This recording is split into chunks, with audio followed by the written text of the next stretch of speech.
It was a hot summer day, the kind where the sun blazes down relentlessly, and the only thing that seems to provide any relief is the cool embrace of water.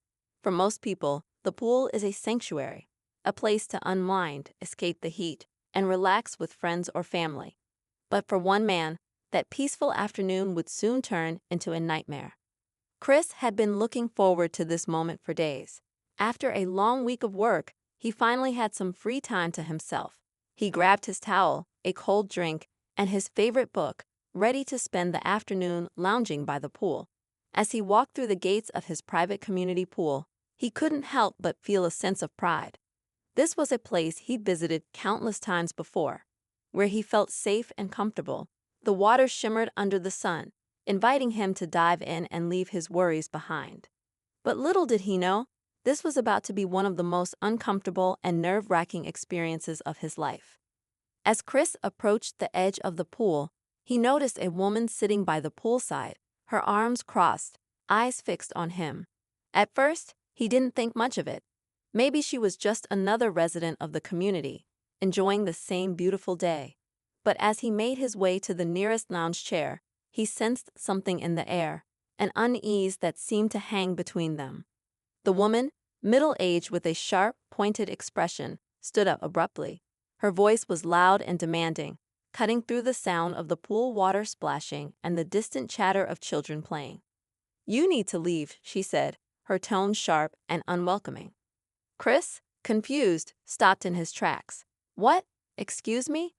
She stood her ground, her eyes narrowing as she pointed toward the exit. "You heard me. Leave. This pool is for residents only, and I don't think you belong here." Chris was taken aback. He had been a resident of the community for years, and this was his pool just as much as anyone else's. His heart began to race, not from fear, but from the sudden realization of what was happening. Was this really happening? "I live here," Chris said, trying to keep his voice calm. But it was clear that the woman wasn't going to back down. "No," she snapped, her voice growing louder. "You don't. People like you don't belong here." It was a subtle but unmistakable jab, one that sent a chill through Chris's spine.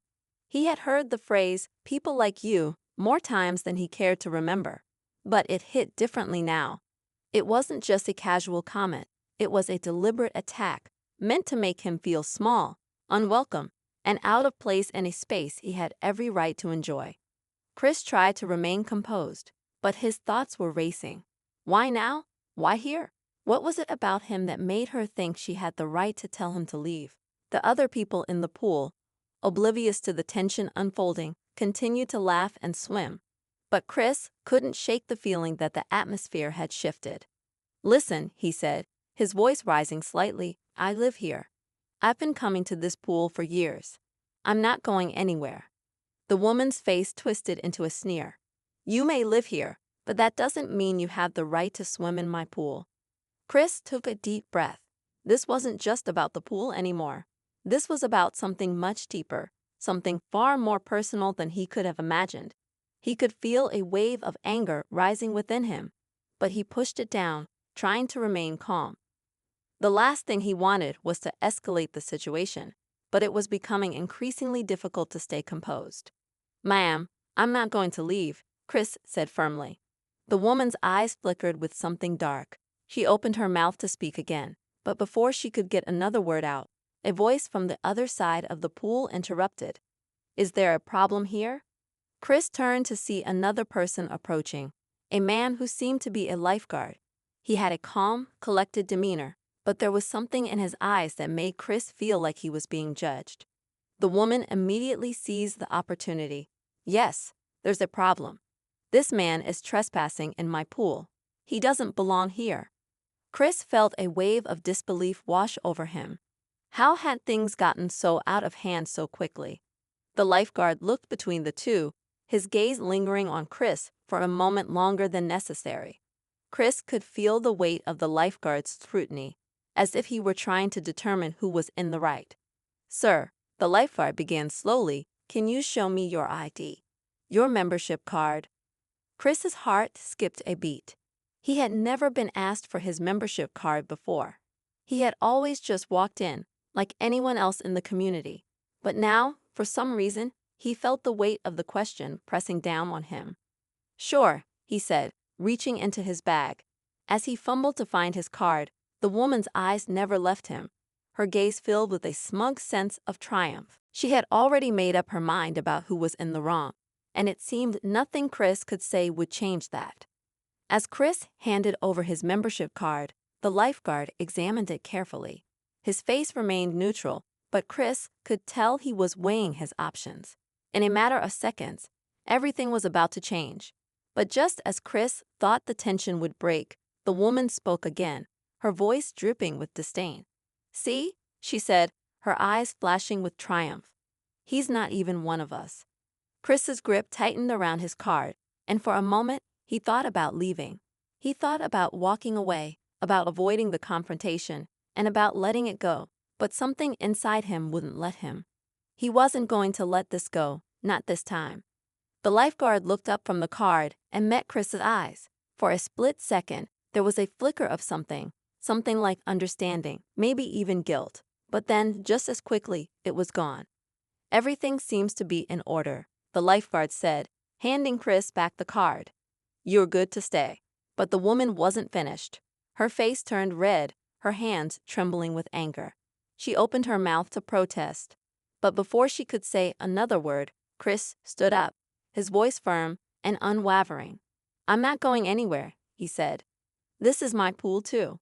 The lifeguard's eyes widened, and for a brief moment he seemed unsure of what to do.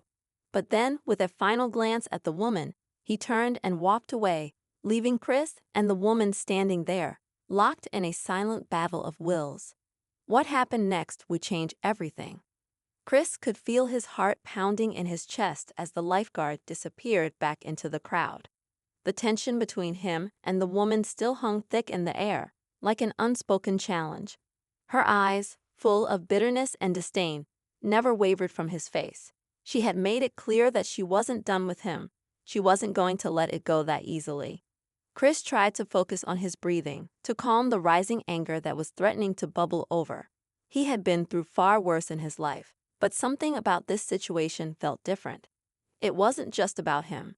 It was about something deeper, something he couldn't quite put his finger on. He had felt the coldness in the woman's voice, the way she dismissed him without a second thought, as though he didn't belong. As he settled back into his lounge chair, trying to ignore the woman's glare, he couldn't help but replay the events in his mind. What had triggered her to act like this? He had been coming to this pool for years, and this had never happened before. He had always been polite, keeping to himself, enjoying his time without causing any trouble. But today, something had snapped. Something about him, about who he was, had made her think that she had the right to demand he leave. Chris leaned back and closed his eyes, trying to push away the thoughts that were clouding his mind. It wasn't his fault. He had every right to be here, just like anyone else. But the weight of her words lingered, replaying in his head. "People like you don't belong here." The phrase echoed in his mind, making him feel like an outsider in his own community. He wasn't sure if it was the heat or the frustration, but a knot had formed in his stomach. He had always tried to stay positive, to ignore the small slights, the quiet racism that seemed to seep into everyday life. But this was different. This wasn't a subtle comment or a careless joke. This was an outright attack, an attempt to make him feel unwelcome in a place he had every right to be. The sound of children laughing and splashing in the pool seemed far away now, as though the world around him had suddenly become muffled. He could feel the woman's eyes on him still, watching him as if she were waiting for him to make a mistake, to give her an excuse to strike again. Chris knew that he couldn't let her win, that he couldn't let her make him feel small. As the minutes ticked by, the woman continued to sit by the pool, her arms crossed, her gaze never straying from Chris. He tried to ignore her, to focus on the sound of the water, the gentle breeze, and the occasional laughter that seemed to come from all around him. But it was hard. It was impossible to just relax when there was a constant weight on his shoulders, when he knew that at any moment she could make another move. Then, as if on cue, she stood up again, this time walking towards him with purpose. Chris's muscles tensed, and he braced himself for whatever came next. He wasn't sure if he was ready to face her again, but he knew that he couldn't back down. "You shouldn't be here," she said coldly, her voice even more venomous than before. "This is a private pool, and people like you don't belong." Chris's jaw tightened. He opened his mouth to respond, but before he could speak, a voice interrupted them once again. This time, it wasn't the lifeguard, but another resident, a man who had been quietly swimming in the corner of the pool. The man was older, with graying hair and a calm demeanor. He had been watching the situation unfold from afar, and now he was making his way over to the two of them. "Excuse me, is there a problem here?" he asked, his voice polite but firm. He glanced between Chris and the woman, sensing the tension in the air. The woman immediately turned her focus to the new arrival, her eyes flashing with annoyance. "Yes," she snapped. "This man is trespassing in my pool." Chris's eyes widened at the woman's words. Her pool? What made her think she had ownership over a public space? It wasn't just about the pool. It was about control, about the power she felt she had over him. He could feel his frustration mounting once again, but he tried to keep his cool, to not let her get under his skin. The older man raised an eyebrow, glancing at Chris before turning back to the woman. "This is a community pool," he said, his voice calm but insistent. "It's open to everyone who lives here." The woman's face reddened, and she shook her head in disbelief. "No, this is my pool," she repeated, her voice rising. "I've been coming here for years. People like him shouldn't be allowed to use it." Chris took a deep breath, his fists clenching at his sides. He had heard enough. "I live here," he said, his voice steady and unwavering. "I have every right to be here, just like anyone else, and I'm not leaving." The woman's eyes narrowed, and for a moment, Chris thought she might lose control, but instead, she took a step back, her lips curling into a tight, forced smile. "Fine," she said, her voice dripping with sarcasm. "Stay as long as you want, but don't think for 1 second that you're welcome." With that, she turned on her heels and marched off, not sparing a single glance back at him. Chris stood there, his body tense, his mind racing. What had just happened? Why had she targeted him? It wasn't just about the pool, it was something more. He could feel it deep in his gut, like a cold knot that wouldn't go away. This wasn't over. Not by a long shot. He stayed there for a few more minutes, trying to collect his thoughts and calm down. But he couldn't shake the feeling that something was wrong. Something that went beyond the woman's rude behavior. Was this a one-time encounter, or was there something bigger at play? Could she really be so brazen, so sure of herself that she would think she could control who used the pool? And if she had the power to make him feel like an outsider in his own community, what else could she do? What would happen if she decided to escalate this? The question swirled in his mind, but one thing was certain, he wasn't going to back down. Chris had a right to be there, and he wasn't going to let anyone, especially not a woman like her, make him feel otherwise. But as the sun dipped lower in the sky and the pool began to empty out, Chris couldn't shake the feeling that the worst was yet to come. He had no idea what she might do next, but one thing was certain, the battle was far from over.